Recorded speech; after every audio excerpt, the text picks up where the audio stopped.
Assalamualaikum warahmatullahi wabarakatuh, sahabat Air Movie. Melanjutkan dari episode sebelumnya, malam itu di Sogut dengan penuh kekesalan, Ismihan berkata, "Bayindir dari Cafundur, cukup berani untuk mengkhianatiku. Apa yang terjadi pada orang yang mengkhianatiku, Caleli?" Dan Caleli menjawab, "Harganya yang paling dicintainya, Sultanku." Kemudian Ismihan mengatakan, "Aku akan memiliki Bayindir di tanganku. Pertama-tama, aku akan mengambil segel yang dia miliki. Setelah itu, aku akan mengambil hartanya. Setelah itu, aku akan mengambil nyawanya." Tidak mudah mengambil Bayindir ketika dia memiliki baju besi seperti Naiman. Tapi, aku akan melakukan hal seperti itu. Lalu Caleli bertanya, "Apa yang akan kita lakukan, Frede Sultanku?" Mendengar suara azan berkumandang, Ismihan berkata, "Pertama, kita akan berbuka puasa terlebih dahulu, Caleli." Di samping itu, terlihat Osman dan seluruh keluarganya tengah bersiap untuk berbuka puasa bersama. Dengan dipimpin oleh Syekh Edebali, mereka berdoa, "Ya Allah, Allah yang Maha Besar, terima kasih. Engkau mengizinkan kami bersama bertemu dengan Ramadan yang mubarak. Kami tahu bahwa doa lidah orang berpuasa di meja buka puasa berada dalam berkat-Mu.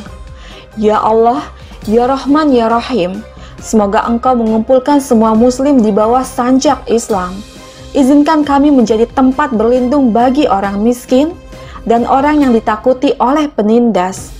Kami sengsara, izinkan kami menjadi kuat. Berikan kesembuhan pada semua penyakit yang kami bawa pada tubuh dan jiwa kami. Ya Allah yang Maha Pengasih lagi Maha Penyayang, selama Ramadan, semua setan diikat, tapi nafsu kami bersama kami. Lindungi kami agar tidak berada di tangan nafsu kami dan berbuat dosa. Izinkan kami untuk mengakhiri Ramadan dengan semua tugas kami terpenuhi dan melihat Bayram dalam cahaya dan kesucian. Amin. Al-Fatihah." Kemudian dengan mengucapkan basmalah, mereka mulai menyantap makanan tersebut dengan lahap. Kemudian Osman berkata, "Alhamdulillah, kita telah berbuka puasa. Terima kasih kepada Allah, anakku memenuhi tugasnya dan bergabung dengan buka puasa kita. Karena segel mulut kita putus, maka beritahu aku, anakku, apa yang terjadi di sarang Naiman." Dan Orhan menjawab, "Hal-hal yang aku lihat dan aku dengar menyakiti hatiku. Orang-orang yang berdiri di samping kita mengkhianati kita. Bayindir Bey akan pergi ke Tailai untuk mengambil segelnya. Nokes akan berkumpul di Akcagaj. Jika Naiman menerima segel itu..." Seketika Osman mengatakan, "Satu-satunya hal terkesan yang akan disegel adalah surat kematian kita. Jangan khawatir, kita tidak akan membiarkan itu terjadi." Lalu Orhan mengatakan, "Bayindir hanya menginginkan emas. Dia bisa melakukan apa saja untuk itu. Tapi Wazir Safeli, dia melayani Naiman dengan sangat baik."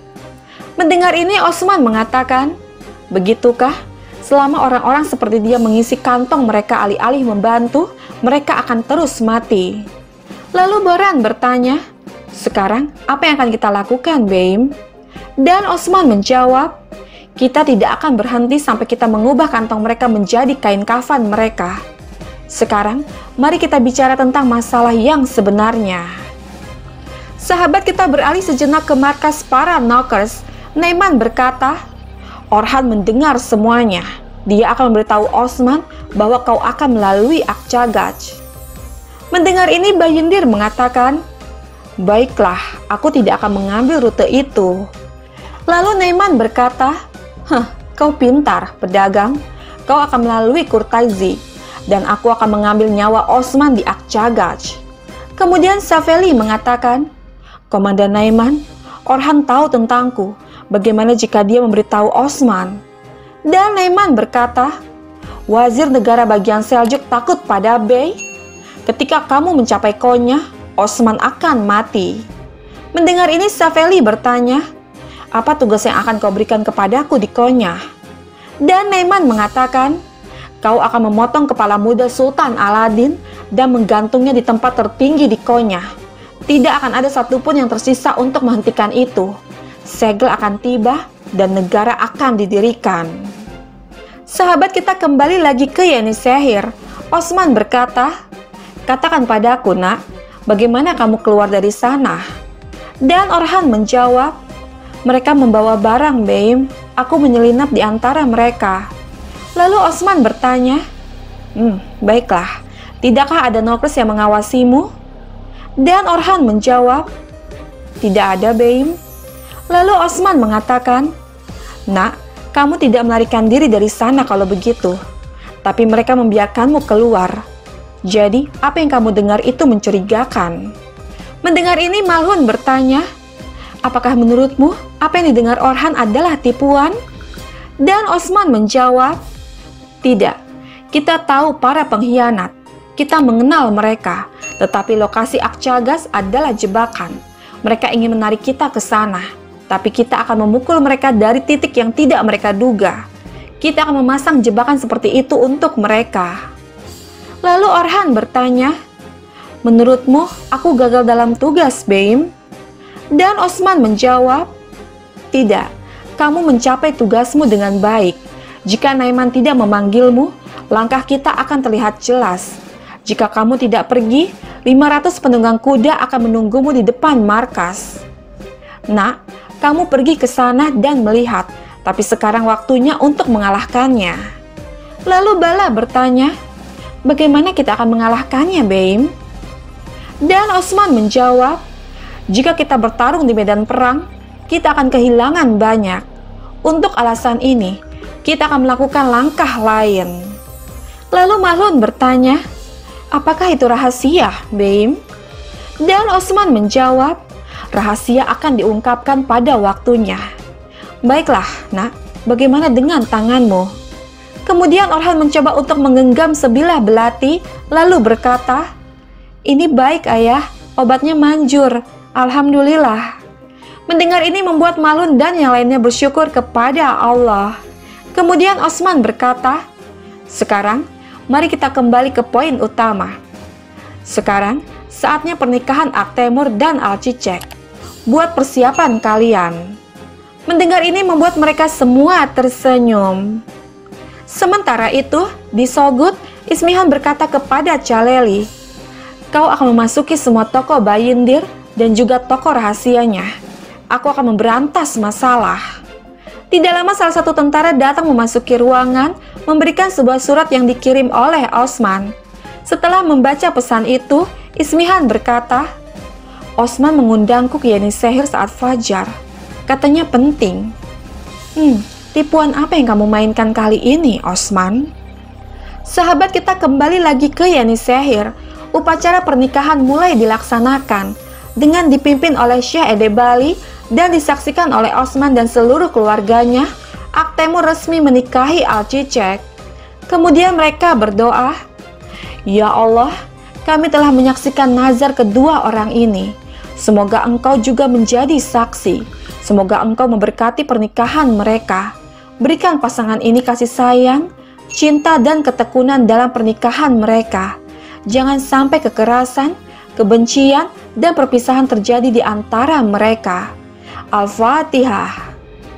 Dengan memberikan sebilah pedang sebagai hadiah, Osman berkata, "Ini adalah hadiah untukmu dari kakakku, Gundus Bey. Ambillah." Bukan hanya itu, Aisyah juga memberikan sebuah kalung emas untuk Alcicek. Kemudian pesta pun dimeriahkan oleh Boran dan Alpen lainnya dengan tarian pedang yang mereka mainkan untuk menghibur suasana pernikahan. Mereka berkata, "Apa yang dilakukan Aktemur Bey? Dia mengatur pesta besar untuk pernikahan. Apa yang dilakukan untuk Alcicek Hatun? Dia mengubah kuda menjadi kuda jantan, sapi menjadi unta, domba menjadi domba jantan. Apakah dia patah hati? Apakah dia mengatakan kata-kata buruk?" Dia tidak patah hati dan mengucapkan kata-kata buruk. Dia menikah dengan Alcicek Hatun. Maka semoga Allah membuat mereka bahagia. Amin. Semoga bahagia dan langgang pernikahannya. Kemudian saat Aktemur hendak memasuki kamarnya, seketika Boran dan Alpen lainnya mulai memukuli Aktemur sebagai bentuk candaan. Bukan hanya itu, mereka juga memukuli Cerkutai dan berharap bahwa Cerkutai akan menjadi pengantin berikutnya. Merasa tidak terima, Cerkutai berkata, berhenti, berhenti, jangan sentuh aku. Kendalikan diri kalian, pergi dan istirahat saja. Besok kita harus bertarung, pertarungan yang sulit. Tidak lama Karabe datang, seraya berkata, apa yang dilakukan orang gila itu di sini? Mendengar ini membuat semua Alpen bertanya-tanya. Orang gila? Hah? Siapa? Dengan bersembunyi di balik mereka, Cerkutai menjawab, itu aku. Menyaksikan ini Gubrus berkata, oh, maksudnya Cerkutai orang gila kita. Dia hanya berjalan-jalan di sini dengan belas kasihan Osman Bey. Kami akan memberinya makanan dan menyuruhnya pergi. Namun Karabe menghampiri Cerkutai seraya berkata, betapa pengecutnya dia. Jangan takut, aku akan memeriksa kepalamu. Sepertinya aku memukulmu dengan sangat keras. Ulgen, berikan obat untuk orang gila ini. Aku tidak akan memukul jika aku tahu kamu gila. Mendengar ini Gubrus mengatakan, ya, kau melakukannya dengan sangat baik. Lihat, dia kehilangan darah dan wajahnya bersinar sekarang. Biarkan aku mencium tanganmu. Melihat ini Karabe bertanya, siapa kau? Dan Gubrus menjawab, aku? Siapa aku? Lalu Karabe bertanya, apakah kau sudah menikah? Namun Ulgen mencoba untuk mengajak ibunya pergi dari sana untuk menuju ke kamarnya. Menyaksikan ini Boran mengatakan, saudara, lihat, kamu sudah makan berbagai jenis makanan sejauh ini Cerkutai, tapi sekarang kamu sudah matang. Kemudian mereka semua tertawa. Lalu Cerkutai berkata, aku matang dan hancur. Aku tidak bisa pergi kemanapun tanpa perisaiku. Mendengar ini Besungur bertanya, bagaimana dengan pedang gandamu Cerkutai? Dan Cerkutai menjawab, Mansion akan lebih sulit daripada medan perang. Semoga Allah menolongku. Masih dengan gurauannya, Gubrus mengatakan, Allah melindungi orang-orang gila, saudara.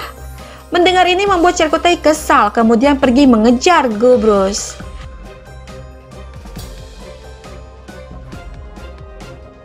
Sahabat, bergabunglah terus bersama kami untuk mengetahui kisah selanjutnya.